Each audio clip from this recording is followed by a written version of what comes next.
하나님 말씀 보시겠습니다. 하나님 말씀 창세기 50장. 하나님 말씀은 창세기 50장 22절부터 26절까지의 말씀입니다. 하나님 말씀은 창세기 50장 22절부터 26절까지의 말씀. 구약성경 81페이지입니다.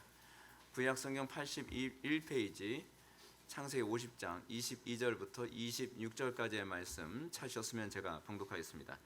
요셉이 그의 아버지 가족과 함께 애굽에 거주하여 110세를 살며 에브라임의 자손 3대를 보았으며 므낫세 아들 마길의 아들들도 요셉의 스라에서 양육되었더라.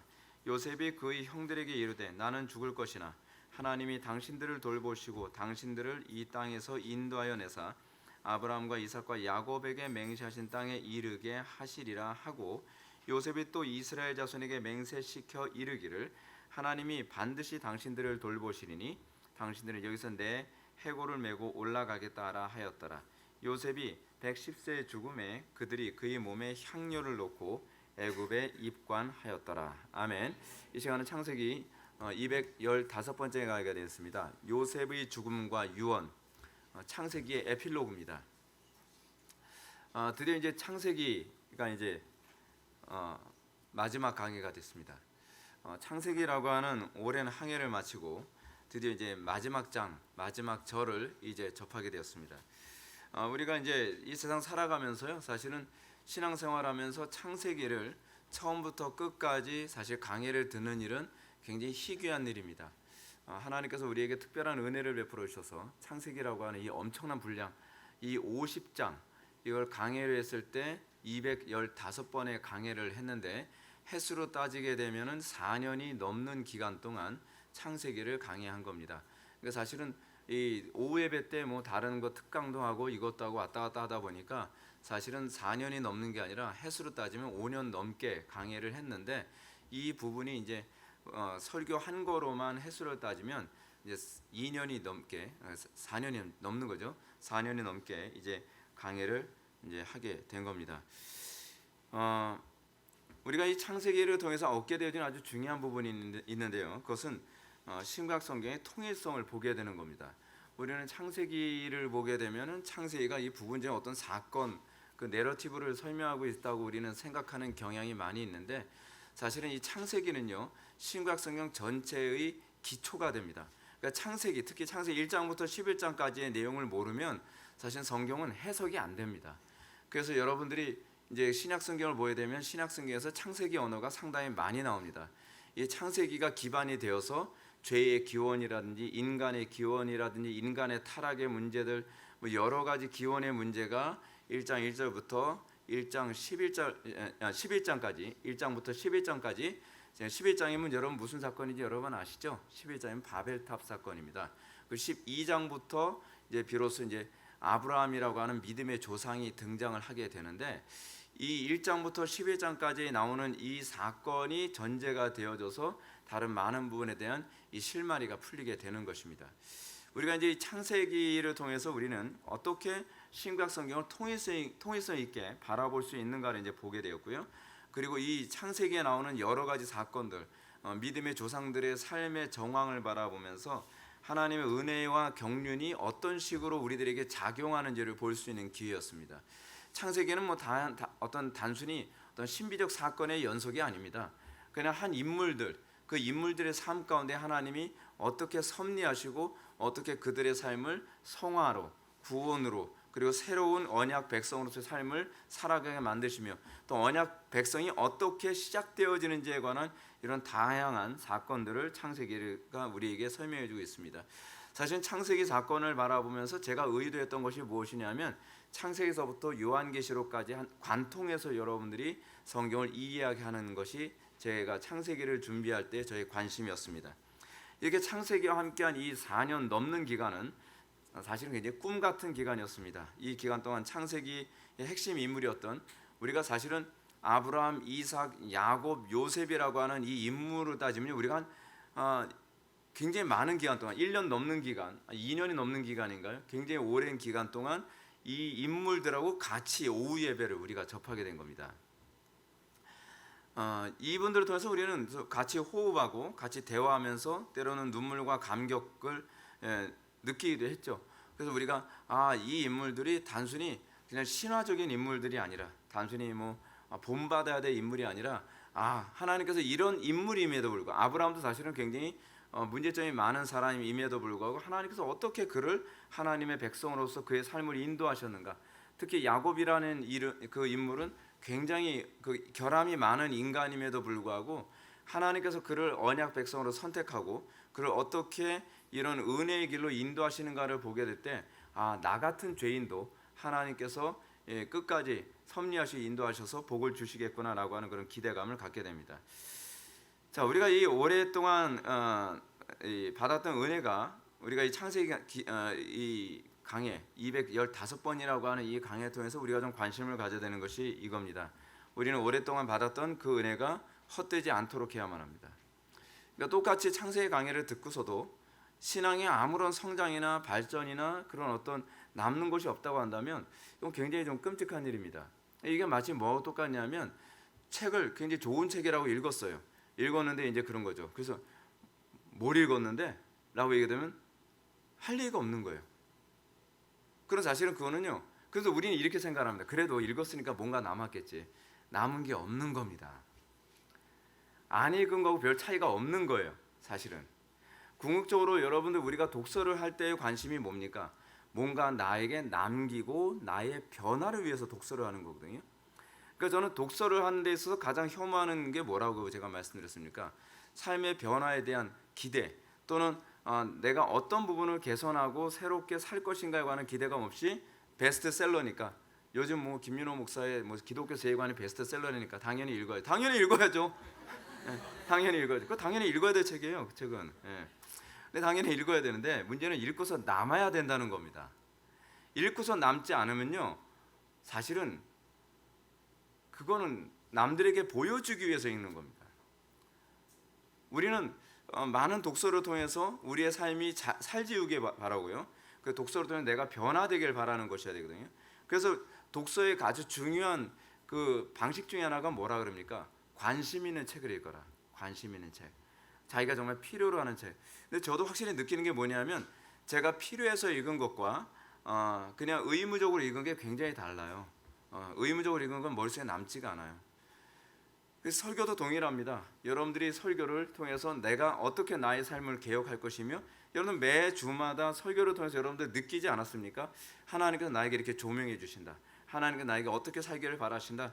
근데 그런 것을 통해서 나의 삶에 끊임없는 개혁과 개선. 그래서 4년 넘게 창세기를 딱 강의를 듣고 나서 목사님, 제가 이 창세기 강의를 듣는 동안에 처음에 창세기가 시작될 때보다 지금 나의 삶이 하나님하고 이전보다 더 가까워졌고 더 성숙하게 됐고 그리고 내 심령이 더욱더 부유해졌습니다 라고 이렇게 얘기하지.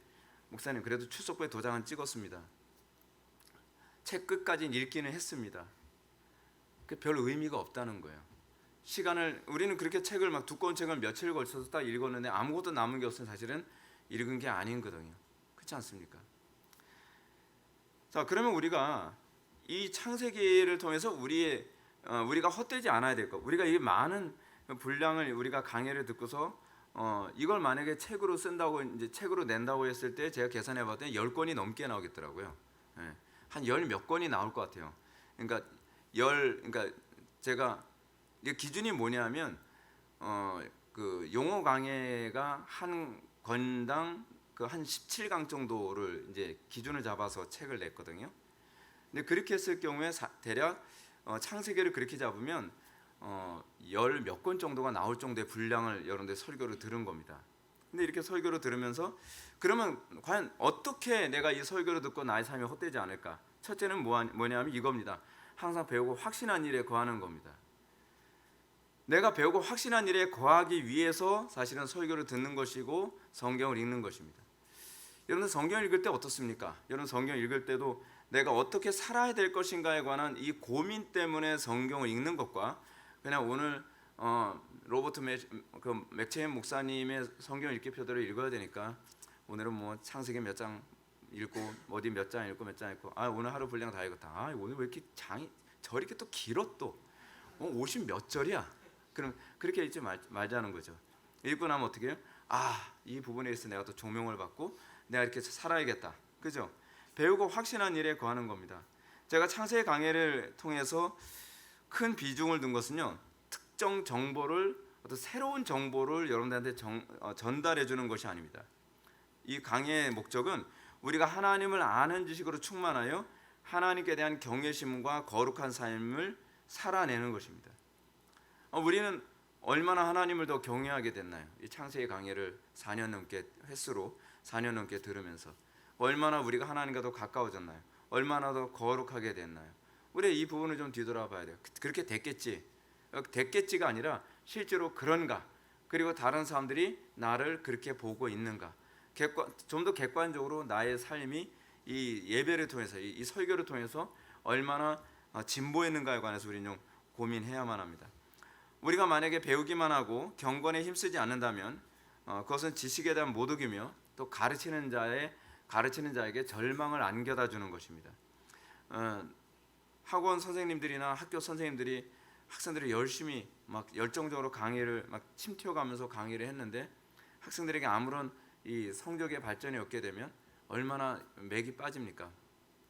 돈을 얼마나 많이 받냐 적게 받냐 떠나서 내가 가르치는 제자들이 얼마나 그의 삶이 풍요로워지고 그리고 얼마나 성적이 오르고 이제 그런 모습 보면서 거기서 그 위로를 받고 거기서 힘을 얻는 것인데 오랜 기간 동안 진짜 뼈골 빠지게 가르쳤는데 학생들이 별로 성적이 오르지 않는다. 그거 굉장히 고통스러운 일입니다. 굉장히 고통스러운 일이에요.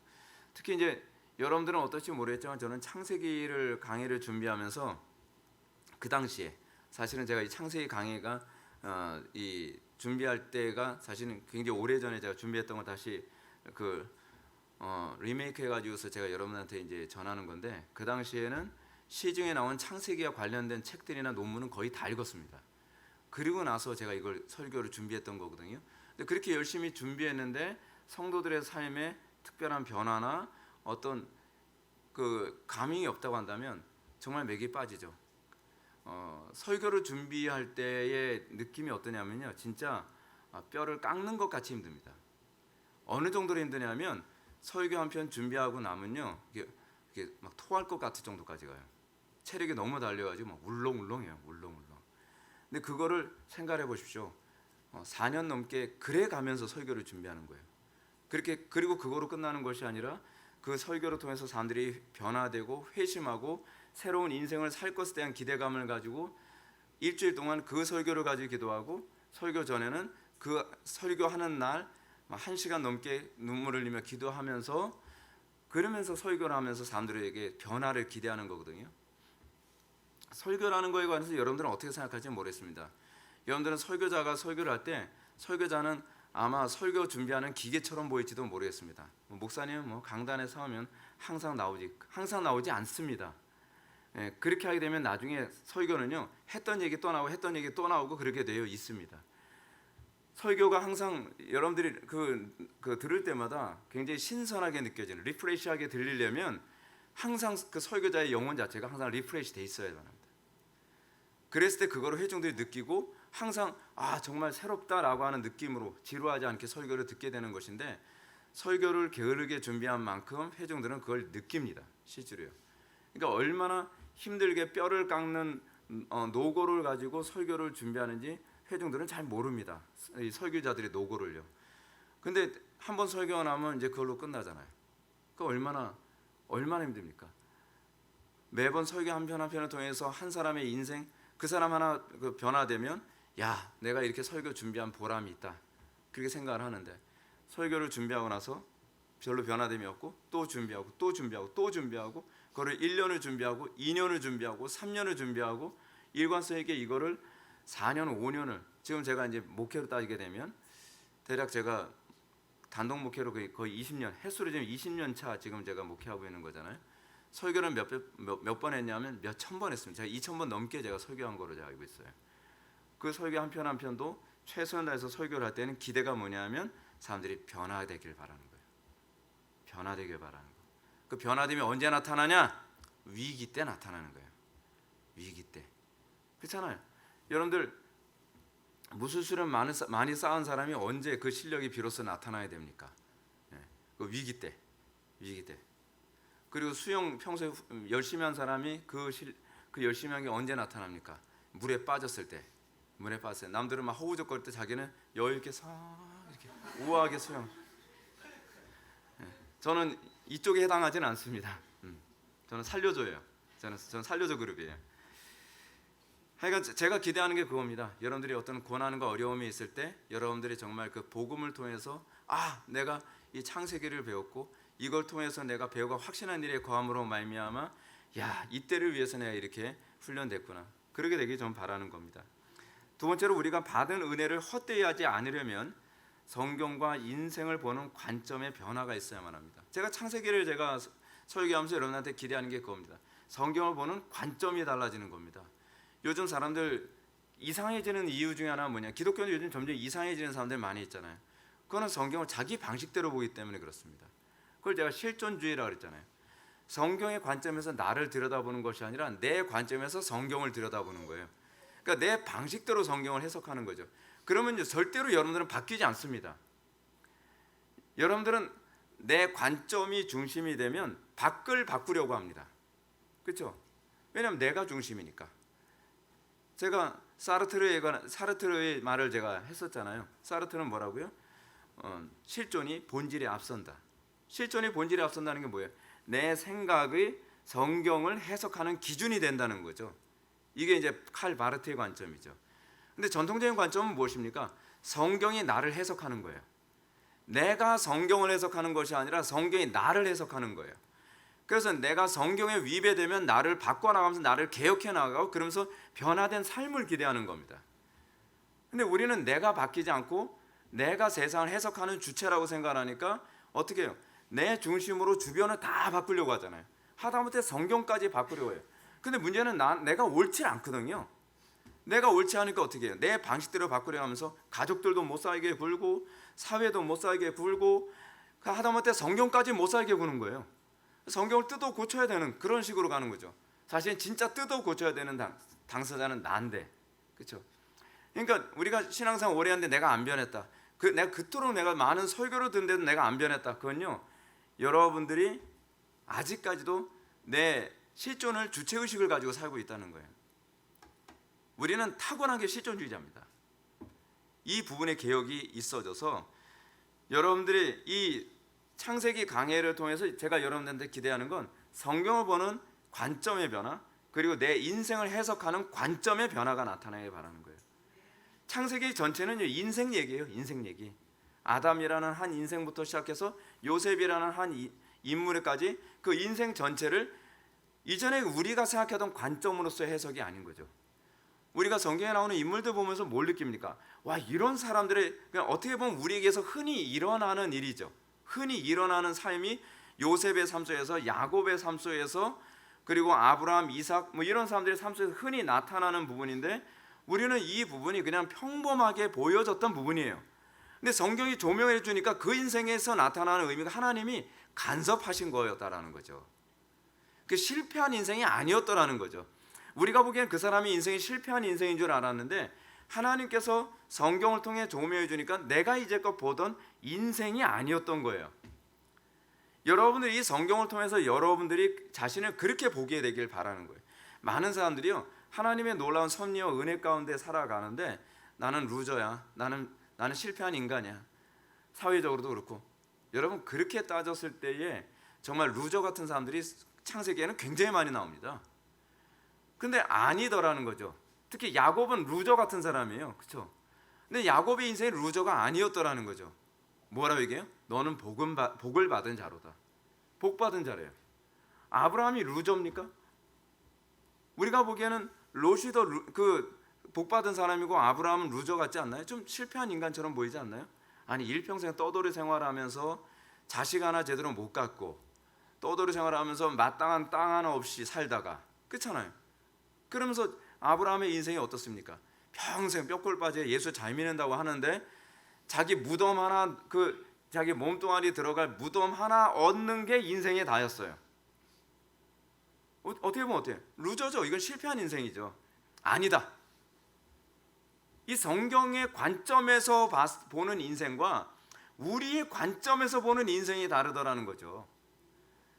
우리가 창세기를 통해서 그런 관점의 변화가 있어야 돼요. 내 인생을 보는 관점, 그리고 우리 자녀들의 인생을 보는 관점, 내 배우자의 인생을 보는 관점, 그리고 이 사회를 보는 관점의 변화가 나타났을 때 아, 기독교인이구나 라고 얘기할 수 있는 거죠. 세상 사람들처럼 똑같이 돈 벌어야 성공한 인생이고 출세해야 성공한 인생이고 뭔가 형통해야 뭐 성공한 인생이다. 그러면 도대체 예수를 믿는 게 뭐가 차이가 있냐 말이에요. 근데 창세기는 끊임없이 우리들에게 그 인생을 바라보는 관점에 아주 놀라운 변화를 우리들에게 제공하고 있다는 거죠. 마지막 세 번째로 우리가 받은 은혜를 헛되이 하지 않으려면 우리가 배우고 확실히 하게 된 그 진리를 이웃에게 전하는 사람이 되어야만 합니다. 진리는 1차적으로 나를 대상해서 나의 변화를 촉구하지만 그 진리를 통해서 하나님께서 우리에게 원하시는 것이 무엇이냐면 진리의 봉사자로 우리가 살아가길 바란다는 것입니다. 하나님께서 아브라함을 선택하셨습니다. 왜 선택하셨다 그랬죠? 창세기 12장 1절과 2절에서요. 너를 통해서 만민이 복을 받게 하려 함이라. 그게 아브라함이 선택받은 이유예요. 그것이 기독교인이죠. 그게 기독교인이에요. 근데 기독교인들이 나 하나 복 받았으면 더 이상 아무 생각을 안 해요. 그건 이기주의자죠. 하나님께서 우리에게 복을 주신 이유는 너로 만민이 복을 받게 하려 합니다. 아브라함에게 그러셨어요. 그리고 이삭에게 뭐라 그래요? 하나님께서 또 나타나셔서 너로 만민이 복을 받게 하려고 내가 너에게 복을 주노라. 야곱에게 나타나서 하나님께서 그 말씀하셨어요. 그리고 그 야곱을 통해서 성취된 게 무엇입니까? 12지파를 통해 만민이 복을 받을 준비가 되죠. 이게 사실은 출애굽기로 들어가야 될 내용이 이거예요. 이게 전반적인 이게 창세기와 출애굽기의 이 구조, 그러니까 모세 오경의 구조로 제가 말씀을 드린다고 한다면 창세기는요 하나님의 복의 씨를 만드는 작업이었던 거예요. 씨가 만들어지고 그리고 나서 하나님 나라, 여러분 우리가 국가가 만들어진 조건 중에 하나는 뭐죠? 국민이 있어야 되죠. 하나님 나라 국민이 만들어지는 기간 그 사건을 창세기가 얘기해 주고 있는 거예요. 그 출애굽기 들어가면 뭐 합니까? 이제 영토를 위한 작업이 시작되잖아요. 그렇죠? 그래서 이 신명기 들어가기 전에 그러니까 모세 오경까지 뭐냐면 영토에 들어가는 국민들을 만드는 과정으로서의 법이 만들어지죠. 법. 그게 출애굽기 19장에 나오는 얘기예요. 출애굽기 19장, 20장, 21장, 22장, 23장, 24장까지 무슨 얘기가 나오죠? 그게요? 시내산 언약이 나오죠. 시내산 언약. 하나님 나라 국가를 하나님 나라라고 하는 이 국가를 만들기 위해서 씨가 만들어지는 기간을 창세기 50장. 그 출애굽기에 들어가서는 국가를 만들기 위해서 어떻게 해요? 그래서 언약 백성이 무엇을 언약으로 삼아야 될 것인가에 관한 법이 세워지는 거예요. 그 출애굽기 20장에서 그래서 뭐예요? 10계명이 나오고 21장에서 뭐가 나옵니까? 10계명에 대한 해석이 나오죠. 그죠? 그리고 24장 이후서부터 하나님 나라를 이루는 주체로서의 왕, 제사장, 선지자라고 하는 삼직에 관한 개념이 나오는 거예요.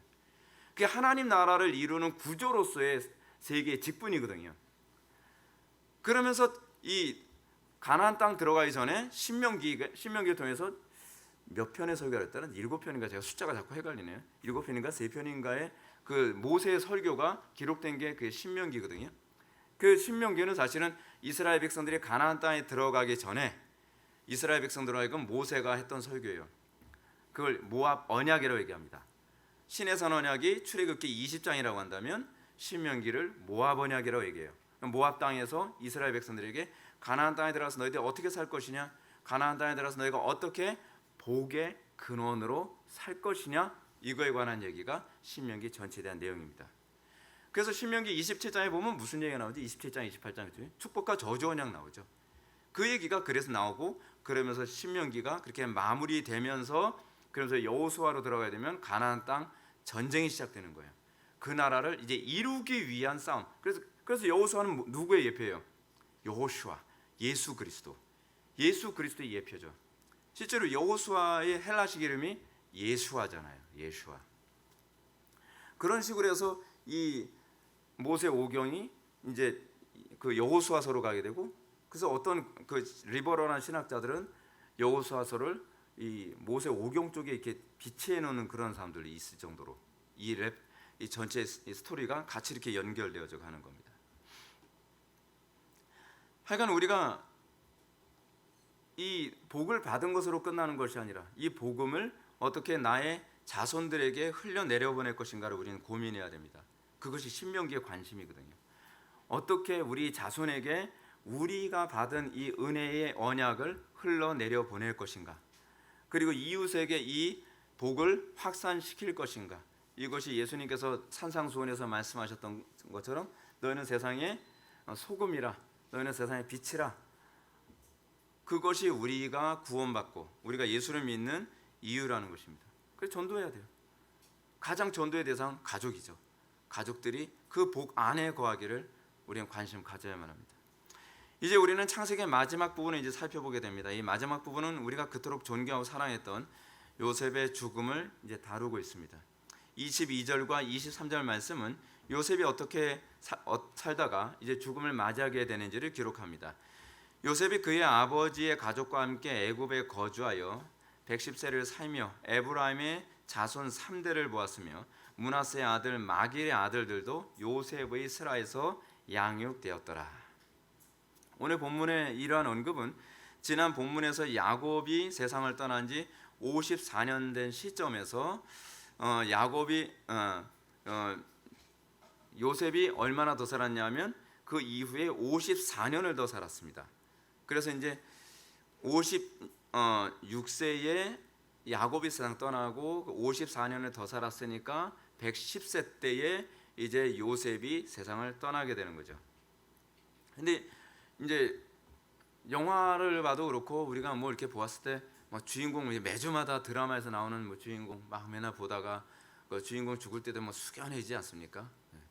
뭐 불멸의 이순신 뭐 매주마다 보다가 이순 장군이 이제 나의 죽음을 적들에게 알리지 마라.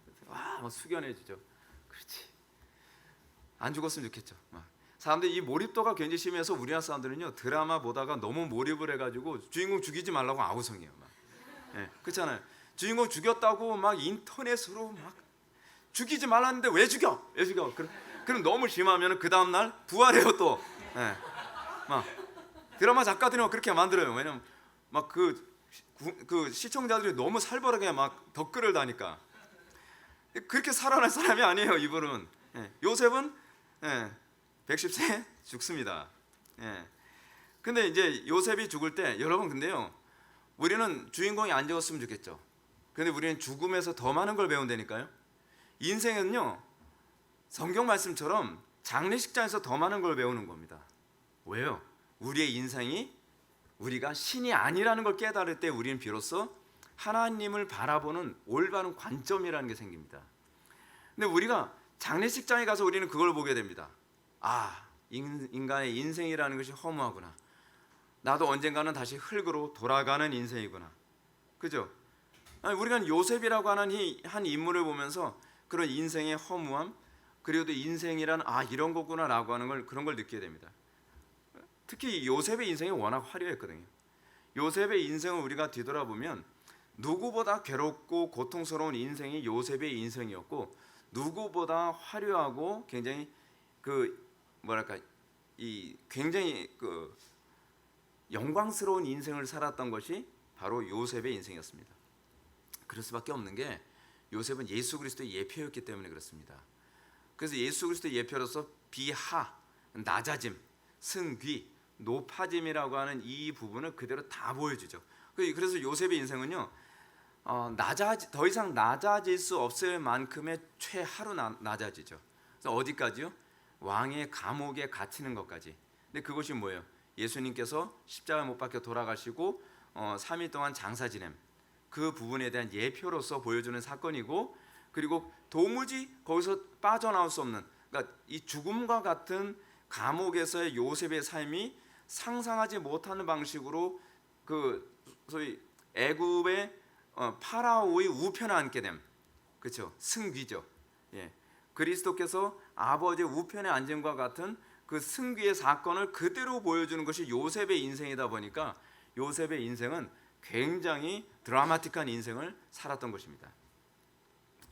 자, 이런 요셉의 인생을 보면서 우리는 인생이란 무엇인가를 많이 생각하게 됩니다.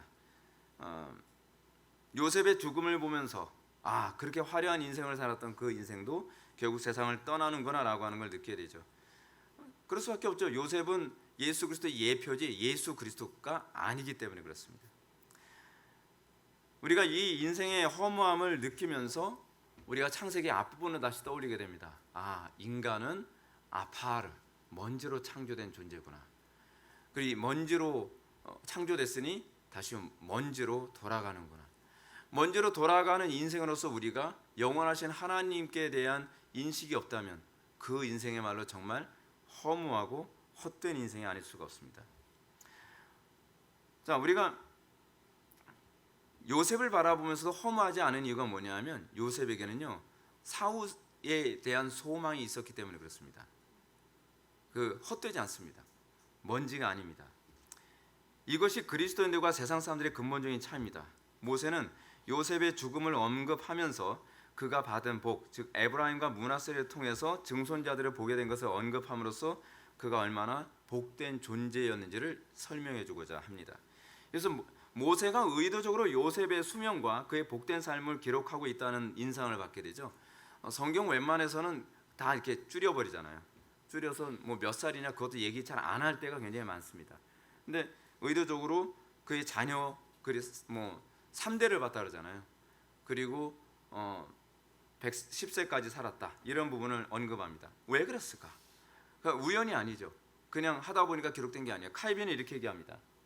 이 오랜 기간 동안 요셉이 한결같은 마음을 품었다는 점을 보여주려는 뜻이다. 요셉에게서 우리가 발견하는 아름다움이 뭐냐면 한결같음입니다. 제가 이제 기대하는 바가 그겁니다. 내가 이 땅을 살아가면서 얼마나 많은 일을 하느냐가 아니라 내 인생이 세상을 떠날 때까지 한결같았으면 좋겠다. 그렇죠? 그렇다고 해서 어떤 분은 또 자기 자녀 이름을 한결이라고 짓기도 하는데 뭐 그런다고 해서 달라지는 건 별로 없는 것 같고 그냥 한결같기를 기도하십시오. 예. 여러분 정말 복된 사람이 어떤 사람입니까? 정말 영광스럽게 사는 것 같은데 말년에 인생이 추해지는 거 얼마나 정말 너무나 가슴 아프지 않습니까? 한결같이 올바른 길, 한결같이 선한 길을 가는 제가 이제 프란시스 쉐이퍼를 보면서 제가 느끼는 감동이 그거거든요. 일평생 하나님만 바라보고 일평생 존재하시는 하나님을 입증하기 위해서 존재하시는 하나님을 날마다 확인하고 그 감격 가운데 살아가는 그 인생이 임종을 맞이하는 그 순간 가운데서도 일관성 있게 갔다는 것을 보면서 야 저렇게 살고 싶다. 죽을 때까지도 그리스도께 대한 그런 일관성 있는 태도로 인생을 살 수 있다면 얼마나 복될까. 근데 모세가 요셉을 통해서 말해주고 싶은 게 그거예요. 요셉이 인생을 그렇게 살고 한결같은 삶을 살다가 하나님께로 돌아가게 되었다라고 하는 것을 보여주고자 하는 것입니다. 그래서 요셉의 탁월함을 발견해야 됩니다. 그리고 오늘날처럼 대한민국 역사상 가장 풍요로움과 화려한 시대를 살아가는 우리가 그런 일관성 있는 삶을 살기를 열망해야 된다는 사실입니다. 여러분 일관성 있게 살기 굉장히 어렵습니다. 목회자들도 여러분 초심으로 돌아가자 이런 얘기가 많이 나오는데 처음 개척할 때 머리 새카맣고 그리고 막 혈기 왕성하고 젊었을 때 그 방향성이 나이가 들어가면서 막 흐트러지는 경우가 굉장히 많습니다. 그 나이가 50대고 60대고 은퇴할 때쯤 되면 너무나 많은 분이 세속화되고 그리고 초기에 그 일관성이 있었던 그 삶은 어디론가 가버리고 탐욕적이고 그리고 이 세상적인 것에 막 휘둘리죠. 그 사람들은 그렇게 얘기하겠죠. 자녀 낳으면 어쩔 수 없다. 그리고 노년돼서 힘없어지면 어쩔 수 없다. 그러면서 어떤 분은 노년에 이제 최근에 제가 그런 얘기를 들었는데 어떤 목사님이 정말 초기엔 정말 열심히 목회하시던 분인데 은퇴를 한 5년 정도 앞두고 나니까 거의 예배도 잘 인도를 안 한대요. 그 주일날 수시로 가가지고 자기가 이제 은퇴하면 살 집을 뭐 준비하고 뭐하고 하느라고 교회를 관리를 안 한다는 거예요. 성도들 관리를요. 근데 그분이 처음부터 그랬던 분은 아니라는 거죠. 거기서 우리는 인생의 허무함을 느끼는 거죠. 야, 저분 과거에 저분을 아는 분은 인생이 저렇지 않았다고 하는데 어떻게 노년에 저럴까? 저도 사실은 장담 못합니다. 그거는 하나님만 아십니다. 우리는 간혹가다 이렇게 생각합니다. 한 사람의 정말 탁월함, 그건 사람에게 찾지 마십시오. 우리가 죽을 때까지 그리스도를 의지하지 않는 한 아무도 장담할 수 있는 사람이 없습니다. 나이가 들수록 세월 지나갈수록 의지할 것 뿐이세를 점점 더 많이 느끼는 건 나도 저러지 않는다고 보장 못하지. 그러니까 정죄가 아니라 시간이 가면 정죄가 아니라요. 무서운 거예요. 무서운 거예요.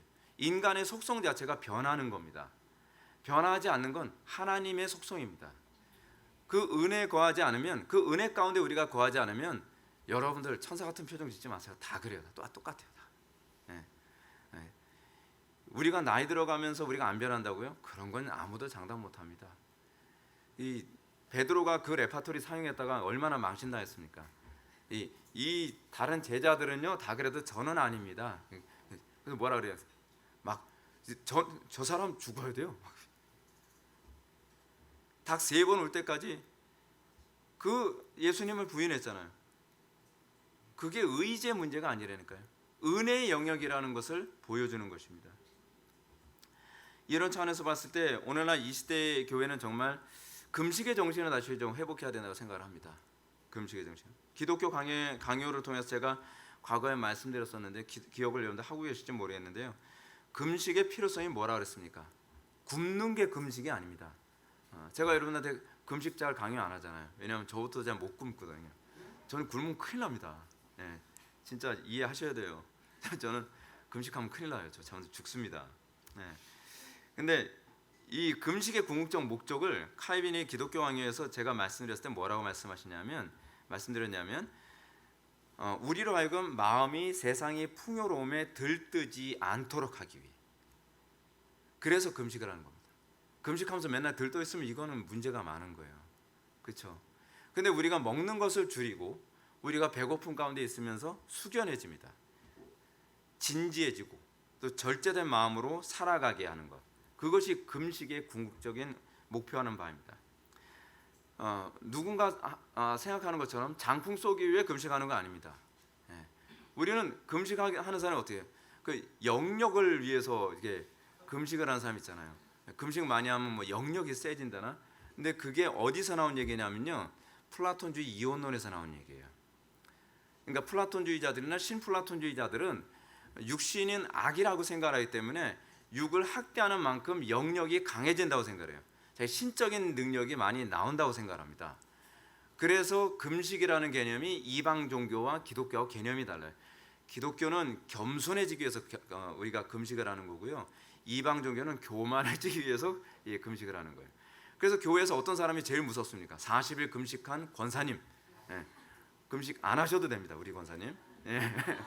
아멘. 40일 금식을 한 권사님은 너무 신령해서 목사님들이 대항할 수가 없어요.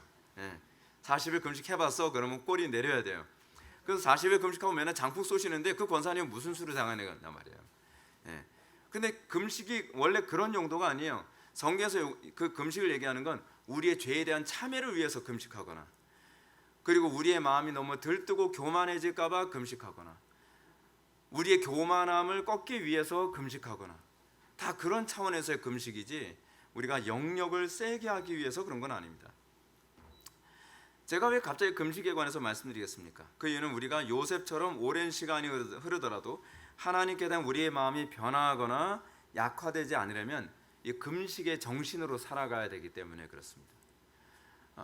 우리가 매스컴도 절제하는 법을 배워야 되고, 스마트폰도 절제하는 법을 배워야 되고, 우리가 세속적인 유흥 절제하는 법을 배워야 됩니다. 우리가 풍요롭게 되면요, 먹는 것도 절제하기가 상당히 어렵죠. 그렇죠? 특히 우리나라는 먹는 거 절제하기가 굉장히 어려운 나라입니다. 이 맛집이 많아요. 맛집이. 게다가 이제 스마트폰 딱딱딱 누르면 예를 들어서 한식 맛집 하게 되면 툭툭툭 딱 떠요. 그럼 우리가 거기서 맛집 중에서 진짜 맛있는 맛집이 어디 있는가를 다시 블로그를 통해서 다시 검색하게 되면은 이 집이 최고야. 그래서 엄지척이 막 많이 달렸으면 거기로 시동 걸고 갑니다. 그러면서 우리가 점점 교만해지기 시작을 해요. 내가 교만했는지 모르죠. 맛집 찾아다니죠. 영화도 요즘 영화는 어떻습니까? 4D가 나왔어요. 4D. 그래서 막 영화도 얼마나 입체도 막 감당하기 힘든데 입체에다가 거기다가 막 뭐 얼굴에다 막 뿌리죠. 그래서 막 나오고 바람 불고 뭐 그래서 흔들리고, 그러면서 우리의 마음이 점점 교만해지고, 그러면서 점점 어떻게 해요? 하나님으로부터 점점 내가 멀어지고 있다는 걸 의식을 못해요. 내가 점점 세상의 쾌락과 향락과 즐거움에 내가 이 몰입되어지고 있는 것을 우리는 인식을 잘 못하는 경향이 있습니다. 금식의 정신은 우리가 적절하게 이 문화를 우리가 안 살 수가 없습니다. 스마트폰 없이는 이제는 이 얘기 좀 죄송합니다. 스마트폰 없이 살 수가 없잖아요. 주 없이 살 수 없는 데가 나와야 되는데 어떻게 스마트폰 없이는 이제는 뭐 버스도 탈 수가 없고 이제 스마트폰 없이는 뭐 뭘 할 수가 없는 그런 시대가 돼버렸잖아요. 저처럼 길치 같은 경우에는 스마트폰은 필수입니다. 어쩔 수 없어요. 하이 빅스비 회복여교에 보내줘. 그러면 이제 회복여교에 딱 잡아주죠. 앞으로 12km 남았습니다. 그러면 오케이. 그럼 전 그거 보고서 이제 갈 수밖에 없어요. 그렇지 않으면 저는 반대 방향으로 갈 때가 많거든요. 그러니까 어쩔 수 없죠. 근데 그걸 어떻게 해요? 그래서 절제해야죠. 절제하면서 우리의 마음이 하나님으로부터 멀어지지 않도록. 그죠? 이게 하이빅스비도 함부로 외치면 사막에서 네네네네 다 떠요. 그죠? 요즘에는 제 목양실에도 진이가 있는데요. 이 얘기하다가 진이 비스무리한 발음 나오잖아요. 그러면 그런 거는 뭐 인터넷에 연결이 안 됐기 때문에 내가 시키지도 않았는데 자기 진이 비슷한 알겠지니 뭐 이렇게 하면 딱 떠요. 뭐라고 막 얘기해요. 하여간 문제는 이겁니다. 우리가 이 땅을 살아가면서 굉장히 어려운 게 뭐냐면요, 마음 들뜨지 않고 진지함과 긴장감 속에 어떻게 하나님의 은총만을 바라보며 살 수 있을까에 대한 고민입니다. 여러분, 이 시대에서 여러분들과 제가 해야 될 고민이 바로 그거예요. 우리는 자꾸 스스로 이 마음이 들뜹니다. 근데 여러분들이 이 들뜸이 절제되어지지 않을 경우에 하나님께서 사용하시는 은혜의 수단이 있죠. 뭔지 아시죠? 고난입니다. 고난. 이 고난이 우리는 무조건 나쁘다고 생각하면 곤란합니다. 하나님께서 우리와의 관계가 멀어지지 않도록 하기 위해서 고난이라는 방법을 통해 우리로 하여금 하나님과의 관계를 다시 돈독하게 하고 이게 우리를 금식의 정신으로 인도하거든요. 고난을 통해서 어떻습니까? 들뜨지 않죠. 고난 당하는데 들뜬 사람도 봤습니까? 고난 당하면 아주 무거워지죠. 얼굴부터가 무거워집니다. 그리고 고난 당하면 어떻게 해요? 진지해지죠. 그리고 긴장감 속에 있죠. 놀랍죠. 금식의 정신이 그대로 나타나잖아요. 그래서 하나님께서 우리에게 이런 고난이라는 것을 통해서 우리의 경건을 강화시켜 가시는 것입니다. 여러분들이 만약에 이런 그 고난을 통해 여러분들 그 은혜 가운데 거하는 거 싫다, 주님 저는 고난 말고 다른 메뉴가 좋습니다 라고 한다면 여러분들은요 하나님의 말씀을 배우고 확신한 일에 거하고 절제하는 삶을 사십시오. 하나님께서도 자녀들이 고난받는 거 원치 않습니다. 고난이 재밌어서 우리에게 고난을 주시는 것이 아니라 그렇지 않으면 우리의 영혼이 망가지는 것을 아시니까 하나님께서 우리에게 훈육으로 고난을 주시는 것입니다. 그래서 청교도들은 무슨 얘기합니까? 평소에 기도를 많이 해서 기도 많이 할 일이 생기지 않도록 하라라고 하는 얘기를 하잖아요. 그러니까 우리는 항상 하나님과의 관계 안에서 관계가 멀어지지 않도록 항상 깨어서 긴장하는 태도가 필요합니다. 이것은 성경에서 주님의 재림을 맞이하는 성도들의 태도로 자주 묘사되기도 합니다. 특히 이제 마태복음 25장을 보게 되면은 지혜로운 5 처녀와 미련한 5 처녀의 비유가 나오죠. 여기 보게 되면 이런 성도들이 이런 삶을 살아야 된다고 항상 대비하고 긴장하고 준비하는 삶을 살아야 된다는 것을 마태복음 25장에 슬기로운 5 처녀와 미련한 5 처녀 사건을 통해서 우리에게 설명하는 겁니다. 이 창세기의 마지막 부분은 이렇게 성도들이 마지막 순간까지 하나님과 맺은 언약만 바라보는 일관성 있는 삶을 살아야 된다는 것으로 창세기가 마감을 합니다. 우리가 진지하게 살아야 된다는 것, 우리가 숙연한 삶을 살아야 된다는 것에 임팩트를 주고 창세기가 이제 끝을 내게 되는 것입니다. 그러나 우리가 이제 이 요셉에게서 발견해야 될 중요한 부분은 그 다음이 있죠. 24절과 25절 말씀 보시겠습니다. 요셉이 그의 형제들에게 이르되 나는 죽을 것이나 하나님이 당신들을 돌아보시고 당신들을 이 땅에서 인도하여 내사 아브라함과 이삭과 야곱에게 맹세하신 땅에 이르게 하시리라 하고 요셉이 또 이스라엘 자손에게 맹세시켜 이르기를 하나님이 반드시 당신들을 돌보시리니 당신들은 여기서 내 해골을 메고 올라가겠다 하라 하였더라. 창세기의 궁극적 관심이 무엇인지가 여기에 다 압축되어 있습니다. 뭐죠? 언약의 성취입니다. 언약의 성취. 우리가 여러분은 궁극적으로 관심을 가져야 되는 것이 무엇입니까? 이 땅에서 얼마나 잘 먹고 잘 사느냐가 아니라 어떻게 내가 그 하나님의 언약의 주인공으로서 삶을 살 것인가. 그죠? 여러분, 우리가 잘못 배우고 있는 것 중 하나 뭡니까? 한 번 구원은 영원한 구원. 그러면서 진지함 다 내팽개치고 그냥 천당 가겠지. 근데 요셉의 인생이 그렇지가 않아요. 요셉의 인생은 죽을 때까지 그 언약의 성취에 대해서 항상 긴장되어 있는 인생입니다. 긴장되는 인상. 근데 요셉이 한 말은, 이 말이 사실은 조상들의 유언입니다. 조상들의 유언이 요셉에게서도 동일하게 나옵니다. 창세기 기록자 모세는 믿음의 조상들의 죽음과 아울러 예외 없이 그 유언을 기록하고 있습니다. 신기하게도 모세는요, 항상 아브라함이 죽을 때 예언을 기록하고, 이삭이 죽을 때 그 유언을 기록하고, 야곱이 죽을 때 유언을 기록하고, 또 요셉이 죽을 때 유언을 기록합니다. 그 유언이 창세기에서 굉장히 중요한 요소라는 것을 보여주고 있는 거죠. 근데 그 유언들의 핵심이 무엇입니까? 약속의 땅을 반드시 상속받으라는 것입니다. 그렇죠? 근데 창세기에서는 끝까지 약속의 땅의 상속이 이루어지질 않아요. 요셉도 그 유언을 합니다. 그 약속의 땅이 뭡니까? 가나안 땅. 그 가나안 땅이 우리식으로 따지면 뭐예요? 하나님 나라죠. 하나님 나라. 하나님 나라를 유업으로 받는다는 게 그다지 만만한 문제가 아니라는 겁니다. 여러분, 이 하나님 나라는 이중적으로 이해해야 된다고 제가 여러분들한테 말씀드렸죠. 이미 아직의 긴장관계.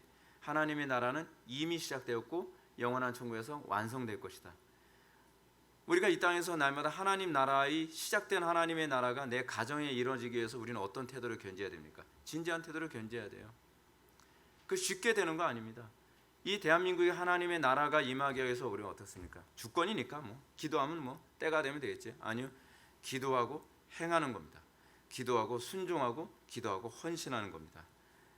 하나님 나라가 뜻이 하늘에서 이룬 것처럼 땅에서도 성취되어지기 위해서 헌신하라고 부름받은 것이 우리입니다. 우리의 구원이 그런 거예요. 내가 구원받았으면 이 땅에서 내 욕망대로 떵떵거리면서 살 만큼 살고 놀 만큼 놀면서 그렇게 사는 것이, 그게 구원이 아닙니다. 우리는 이 땅에 하나님의 나라가 성취되게 하기 위해서 항상 그것에 관심 가지고 살아가는 것. 그것이 요셉이 죽을 때, 또는 야곱이 죽을 때, 또는 이삭과 아브라함이 죽을 때 계속적으로 강조한 겁니다. 계속적으로요. 여러분들 인생의 목표가 어디 있습니까? 아브라함과 이삭과 야곱, 요셉은 인생의 목표가 약속의 성취예요. 오로지 거기에 마치 깔때기처럼 거기에 다 초점이 다 맞춰져 있습니다. 마치 돋보기에 빛을 딱 모으면 거기서 불꽃이 튀는 것처럼 우리의 인생이 항상 거기에 초점이 다 맞춰져 있어야 된다는 거예요. 그래서 예수님뿐만 아니라 사도 바울조차도 뭐라고 얘기합니까? 먹든지 마시든지 무엇을 하든지 하나님의 영광을 위하여 하라. 자녀들 그냥 귀엽고 그냥 마냥 이쁘니까? 아니요. 거기 이 자녀들까지도 하나님의 말씀대로 바르게 양육하는 거예요. 저는 오늘 설교 전에 그런 생각을 했습니다. 제가 왜 자녀들을 양육하는 법을 이토록 연구하고 가르치고 여러분들도 가르치고 우리 자녀들한테 자꾸 사용하는 이유가 무엇인가? 이렇게 생각하는 거예요. 우리 자녀들이 이제 제가 나름대로 잘 양육을 해서 나이 들어서까지도 이제 애들이 바르게 크면 참 감사하죠. 근데 제가 이제 노년이 됐어요. 근데 우리 두 아들이 자녀를 키워서 이렇게 양육을 하는데 제가 키웠던 우리 자녀들의 모습과 완전히 다른 모습으로 아주 버르장머리 없이 큰다고 생각을 하면 굉장히 힘들 것 같아요. 굉장히 제 마음이 힘들 것 같아요. 굉장히 힘들 것 같아요. 네. 근데 그렇지 않으려면 어떻게 해야 되겠어요? 내가 자녀 양육하는 노하우를 전수해주고 그 자녀들이 또 그렇게 양육하는 그런 모습을 보면서 굉장히 너무 기쁘겠죠. 기쁘겠죠. 하나님의 나라가 그렇게 자꾸 세워져 가는 모습을 통해서 우리는 기뻐해야 되거든요. 근데 우리는 그런 거에 별로 관심이 없어요. 지금 현재 우리는 현재가 중요하죠. 근데 그렇게 살면 안 된다는 거죠.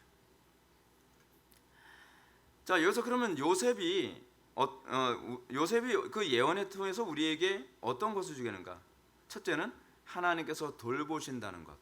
하나님께서 돌보실 것입니다 라고 얘기를 하는 것이고, 뒷부분을 보시게 되면 25절에 그렇습니다. 하반부에 반드시 당신들을 돌보시리니 그 얘기하죠. 그래서 뭐예요?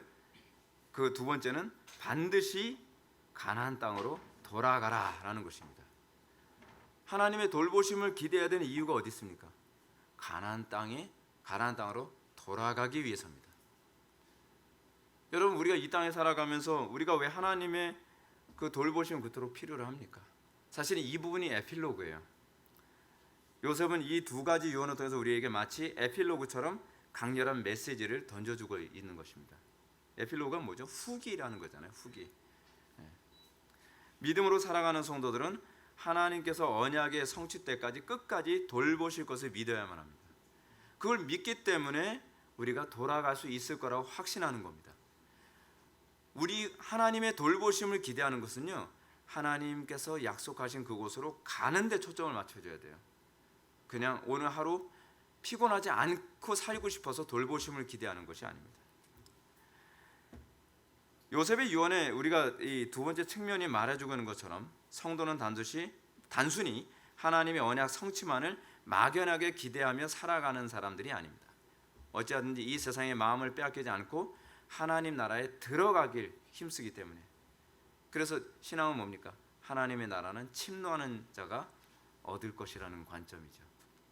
그래서 특별히 요셉이 자기 형들에게 아브라함과 이삭과 야곱에게 맹세하신 땅에 이르게 하시리라고 했던 말에 우리의 주의를 집중해야 할 필요성이 있습니다. 왜냐하면 이 말 속에는 모든 사람이 다 하나님 언약의 성취를 위해서 하나님의 보호가 있을 것이라는 것을 얘기하기 때문에 그렇습니다.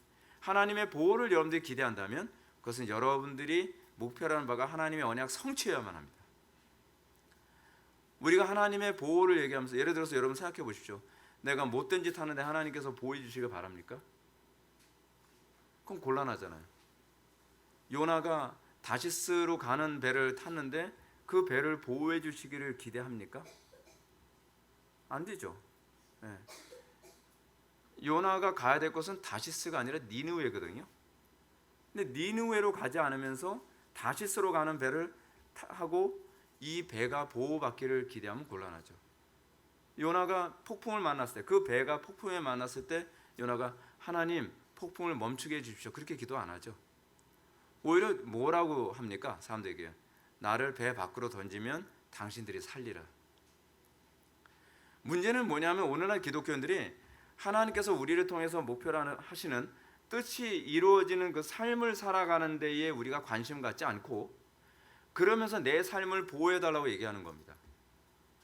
내 가정을 보호해달라, 이 대한민국을 보호해달라, 이 교회를 보호해달라.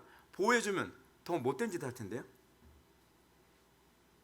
아니 다시스로 가서 무슨 짓을 하려고 하나님께서 그 배를 보호해 주겠냔 말이에요. 그렇잖아요. 우리가 요나처럼 우리가 다시 니느웨로 돌아갈 때 하나님의 보호를 기대할 수 있는 거죠. 이것이 요셉이 그 형제들에게 얘기하는 중요한 핵심입니다. 우리는 모든 이스라엘 백성들에게 가나안 땅이 다 허락되지 않았다는 거 압니다. 이스라엘 백성들이 출애굽을 했는데 우리가 요셉의 이 유언과 연결해서 생각해 보면 이스라엘 백성이 출애굽을 했어요. 근데 이스라엘 백성들이 다 가나안 땅에 들어가지 못했죠. 모든 사람이 다 보호를 받은 게 아닙니다. 어떨 때 보호를 받았냐면 이스라엘 백성들이 구름 기둥과 불 기둥을 따라갈 때만 보호를 받습니다. 그죠? 근데 구름 기둥과 불 기둥을 무시하고 불평과 원망과 죄악 가운데 있으면 하나님의 보호는 기대할 수 없는 거예요. 우리가 하나님의 언약 안에서 하나님께서 우리에게 주신 그 언약의 성취를 우리가 바라보며 그곳을 향해서 갈 때 하나님의 보호를 기대할 수 있습니다. 구름 기둥과 불 기둥의 보호를 기대할 수 있습니다. 말씀의 언약의 보호를 기대할 수 있습니다. 오로지 믿음을 가지고 순종하며 광야를 걸어갔던 사람들만 가나안 땅에 들어갈 수 있었던 것처럼 우리가 믿고 순종하는 마음으로 살지 않는다고 한다면 하나님께 보호를 구하는 것은 의미가 없다는 사실입니다. 사랑하는 성도 여러분, 우리가 창세기의 마지막 설교를 들으면서 정말로 다시 깊이 있게 자신을 뒤돌아보며 묵상해야 될 부분이 바로 여기에 있습니다. 우리에겐 과연 아브라함과 이삭과 야곱에게 나타났던 신앙의 내용이 그대로 있는가? 우리의 인생의 목표는 하나님의 언약의 성취를 향한 인생인가? 아니면 내 욕심을 채우기 위한, 내 욕망을 채우기 위한 인생으로서 나의 삶의 방향이 좌표가 설정되어져 있는가? 소위 회심이라는 게 그거 아닌가요? 회심이라고 하는 것은 내 좌표 자체를 바꾸는 겁니다. 회심이 뭐라 그랬어요? 회심이 회개와 믿음을 회심이라고 얘기했죠. 회개와 믿음. 근데 회개가 뭐죠? 회개, 목적과 마음을 바꾸는 거죠. 그러니까 방향타 자체가 바뀌는 겁니다. 그게 어떻게 해요? 그리고 믿음으로. 그게 회심이죠. 회심. 우리는 과연 우리의 인생의 목표가 내가 예수를 믿는 나로서 내가 불신자들과 다른 목적과 방향을 향해서 내 인생이 가고 있는가? 내 인생의 항로는 제대로 세팅되어 있는가? 우리가 창세기를 마무리하면서 우리가 정말 진지하게 고민해 봐야 될 부분이 바로 그겁니다. 이게 프란시스 쉐이퍼가 사역 중반기 때 그가 했던 고민 아닌가요? 그가 제가 이제 쉐퍼 강좌를 전교인 대상 다시 한번 그 PPT 하면서 제가 좀 강의를 할 생각인데 다음 주부터 할까 싶기도 해요. 근데 우리가 고민해야 될 게 그거잖아요. 나는 과연 제대로 가고 있는가? 여러분 한번 심각하게 고민해 봐야만 합니다. 쉐퍼가 그의 사역 중기에 그 심각한 고민을 했기 때문에 그가 늙어서 세상을 떠날 때까지 그 흐트러짐이 없었던 거거든요. 이제는 여러분들 각자가 내 인생은 과연 좌표가 선명한가? 나는 하나님의 언약의 성취라고 하는 방향을 바라보고 있는가? 아니면 세상 사람들과 똑같은 욕망과 성공과 행복을 위해서 나의 삶의 좌표가 되어 있는가? 그러면서 하나님의 보호를 기대한다고요? 기대하지 마세요. 하나님의 보호는 구름 기둥과 불 기둥을 따라가고 약속의 땅을 향해 걸어가는 사람들에게 약속된 것이지 그렇지 않은 사람들에게는 그 약속이 보장되지 않았어요. 이 시대 교회는 그 어느 때보다 자기중심적이고 자기 확신적인 신앙으로 가득합니다. 그래서 믿는다고 하지만 아브라함과 이삭과 야곱의 신앙의 내용을 전혀 가지고 있지 않은 사람들이 굉장히 많습니다. 인생의 방향 자체도 아브라함과 이삭과 야곱이나 요셉 같지가 않습니다. 말로는 믿음이 있고 구원에 대한 확신이 있다고 하지만 그들의 믿음의 내용을 보면 아브라함이 믿음의 조상이 아닙니다. 그들의 삶의 신앙의 내용에서는 아브라함의 신앙의 내용이 없고요, 이삭의 신앙의 내용이 없고, 야곱의 신앙의 내용이 없고, 요셉의 신앙의 내용이 없습니다. 그냥 자기 확신만 있을 뿐입니다. 아주 실존적이죠.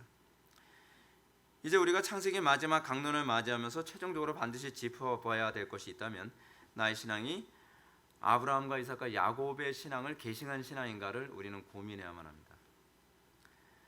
혈과 육으로서의 조상이 아니라 우리에게 있어야 아브라함과 이삭과 야곱은 믿음으로서의 조상이죠. 우리 자신의 신앙의 내용이 믿음의 조상들의 신앙과 연속성 선상에 놓여 있는 신앙이 아니라면, 그리고 자기 확신, 자기 스스로 만족하는 신앙이라 한다면, 요셉이 아무리 죽기 전에 확고한 말로 하나님의 완전한 돌보심을 얘기하지만 그 돌보심은 나와 관계가 없는 돌보심입니다. 바울이 로마서 10장에서 유대인들을 힐문했던 부분이 그것 아닌가요? 유대인들이 하나님께 열심히 있어요. 근데 그들이 하나님께 열심히 있으나 올바른 지식을 따르는 것이 아니었다는 것이 그들의 문제라고 아주 잔인할 정도로 정확하게 지적을 합니다. 그리고 계속해서 그들의 문제점을 이렇게 얘기합니다. 하나님의 의를 모르고 자기 의를 세우려고 힘써 하나님의 의에 복종치 아니하는 것이 유대인들의 문제점이었다고 생각합니다. 오늘날 여러분 얼마나 많은 사람들이 그렇습니까? 하나님의 의를 모르고 자기 의를 세우려고 얼마나 불법한 방법으로 막 예배당 건축도 하고요. 그리고 얼마나 불법한 방법으로 교회가 세상에 악한 영향을 끼치는 경우가 얼마나 많습니까? 그러면서 뭐라고 얘기합니까? 다 하나님의 영광을 위해서 하는 거야. 하나님의 영광을 위해서. 아이들 대학 입시 앞에 두고서 하나님의 영광을 위해서 공부하는 거니까 주의성서 안 해도 돼. 이거 무슨 웃기는 코미디예요. 그거를 논리라고 얘기합니까? 근데 그런 것을 그냥 사람들이 인정을 하고 그 아주 합리화하면서 덮어가죠. 그래도 하나님의 영광을 위해서 살 거라고요. 그렇지 않습니다. 그렇지 않습니다. 사랑하는 성도 여러분, 우리가 오늘 창세기 마지막을 살펴보는 가운데 결코 망각하지 말아야 할 것이 있다면 우리 소망이 헛된 소망이 되지 말아야 한다는 사실입니다. 요셉의 이 마지막 유언은 그의 소망이 얼마나 정확한 소망이었는가를 보여줍니다. 우리가 붙잡고 살아가는 인생, 우리가 믿는다고 생각하는 이 인생이 헛된 소망을 붙들고 가는 것이 아닌지 고민해 봐야만 합니다. 철로 역정에서 맨 마지막에 그 요단강을 건너지 못하는 사람이 있습니다. 그 사람은 헛된 소망을 붙잡고 있었기 때문에 그렇습니다. 내가 붙잡는 것이 과연 성경의 분명한 근거를 가지고 내가 신앙생활을 하고 있는 것인가? 그렇지 않으면 자기 확신이라고 하는 헛된 소망을 붙들고 나름대로 살아가고 있는가? 그래서 우리는 이런 얘기합니다. 하나님 살아계신다고 하면서 왜 나를 보호해 주시지 않나요? 근데 그 약속을 이행해 줘야 될 책임이 하나님께 없거든요. 그 약속을 이행해 줘야 될 대상은 하나님의 언약을 향해서 달려가는, 그리고 구름기둥과 불기둥의 인도를 따르는 사람들에게만 해당되는 거거든요. 그래서 우리는 하나님이 굉장히 약속을 잘 안 지키시는 분처럼 생각을 합니다. 이건 마치 뭐하고 똑같냐면 서울 종로역에서 만나자고 얘기해놓고 나서 백운역에서 기다리고 있는 거와 똑같은 거예요. 백운역에서 기다렸는데 왜 약속을 안 지켜? 하루 종일 앉아도 안 기다리네. 안 오시네. 그건 자기가 잘못 가 있는 거거든요. 기다리고 있는 건 맞죠. 시간도 맞죠. 10시 몇 분에 만나자, 시간 맞죠. 근데 10시 몇 분에 반대쪽에 있는 분도 계속 기다리고 있죠. 아니 틀림없이 종로역 몇 번 출구해서 만나기로 했는데 왜 안 나타나는 거야? 근데 자기 확신만 가지고서 있는 거예요. 자기 확신만 가지고 백운역에서 계속 기다려요. 백운역 3번 출구라 그랬지. 계속 기다려요. 우리는 과연 어떤 인생을 살아가고 있는가? 그릇된 확신, 자기 확신, 그리고 막연한 확신, 굉장히 위험합니다. 우리가 내가 믿는 신앙이 과연 정통성이 있는가? 아브라함과 이삭과 야곱, 그들의 믿음의 내용이 우리에게 있는가? 우리가 이 땅을 떠날 때 점점 가까이 오는 이 시대, 우리가 생각하면서 내 믿음을 다시 한번 점검해 볼 필요성이 있습니다. 바울 사도가 죽음을 맞이하고 고백했던 그 확신이 우리에게 있었으면 좋겠습니다. 바울은 이렇게 얘기합니다. 나는 선한 싸움 다 싸우고 달려갈 길을 마치고 믿음을 지켰으니 이제 후로는 나를 위하여 의의 면류관이 예비되었으므로 주 곧 의로우신 재판장이 그날에 내게 주실 것이며 내게만이 아니라 주의 나타나심을 사모하는 모든 자에게 노니라. 모든 자, 바울 같은 삶을 살아온 사람에게 모두에게 그 복이 주어질 거라고 얘기합니다. 이 모든은 한정적인 의미로서의 모든입니다. 그냥 교회 다니는 모든 사람이 아니라 어떻게 해요? 이 주의 나타나심을 사모하는 자. 우리는 주의 나타나심을 사모합니까? 나의 삶의 매 순간순간마다 주의 존재하심, 그분의 살아계심이 항상 나타나기를 열망합니까? 하나님의 영광이 나의 삶을 통해서 나타나기를 열망합니까? 그렇다면 여러분들은 이 바울의 이 복이 여러분들에게도 주어질 것을 믿으시기 바랍니다. 기도하시겠습니다. 사랑이 많으신 하나님, 우리가 오늘 이 시간 창세기 맨 마지막 강해를 하면서 요셉의 임종을 살펴보게 되었습니다. 요셉의 임종이 어떻게 보면은 굉장히 서글퍼 보이기도 하지만 그의 임종이야말로 우리에게 또한 소망이 됩니다. 우리도 그런 소망 가득한 임종을 맞이할 수 있는 신앙을 갖게 하여 주시고, 이 악하고 음란한 세대에서 우리가 살아가는 삶의 방향이 정확한지 날마다 점검하여 우리가 헛된 소망으로 인생을 살아가지 않게 하여 주옵소서. 예수님의 거룩하신 이름으로 기도 올려옵나이다.